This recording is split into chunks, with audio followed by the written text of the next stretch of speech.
Once upon a time, in a small, peaceful town, lived two children with their grandparents.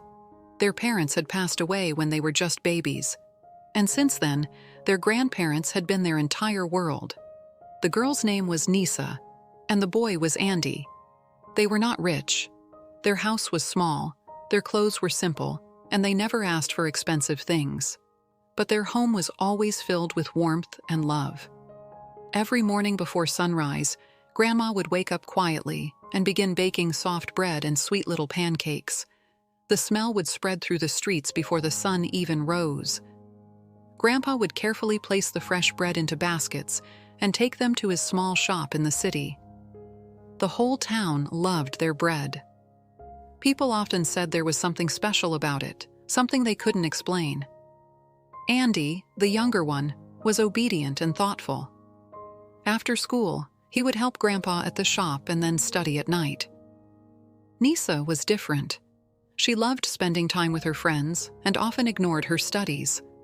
Whenever Grandma advised her to focus on her future, she would smile and say, "There's still plenty of time."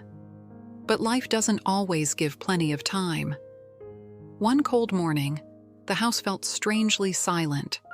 There was no sound of utensils in the kitchen, no warm smell of fresh bread. Andy walked in and saw Grandma sitting weakly on a chair. She had fallen ill during the night. The doctor came and said she needed complete rest. No standing for long hours. No work. No baking. The words felt heavier than the winter air. No baking meant no bread. No bread meant no shop. No shop meant no income. For the first time, Grandpa looked worried. That night, Nysa couldn't sleep. She stared at the ceiling, thinking about how she had never learned how to bake, never paid attention, never realized how much effort her grandparents put in every single day. The next morning, Andy tried to bake. He followed Grandma's instructions carefully, but the dough turned too hard, and the pancakes burned. He tried again, and again he failed.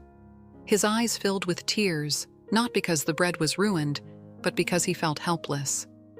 Then Nysa quietly walked into the kitchen. "Teach me," she said softly. Grandma looked surprised but nodded gently.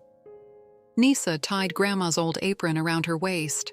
Her hands shook at first. She had never taken baking seriously before. But this time she listened carefully. She measured the flour properly. She kneaded the dough patiently. She waited without rushing. The first batch was ready. Andy took it to the shop with nervous hands. Nysa stood at a distance, watching from outside. Customers began tasting the bread. There was silence. Her heart beat faster. What if they didn't like it?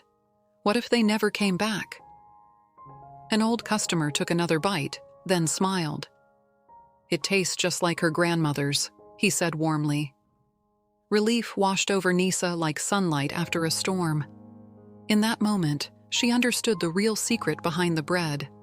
It was not just the recipe. It was patience, responsibility, and love. From that day on, Nysa changed. She woke up early to bake. She studied in the afternoon. She helped at the shop in the evening. Andy stood proudly beside her. Grandpa no longer looked worried, and slowly, Grandma began to recover, watching her grandchildren with quiet happiness in her eyes. Nysa finally realized something important. Life can change in a single day, and sometimes the responsibilities we avoid become the very ones that shape us into stronger people.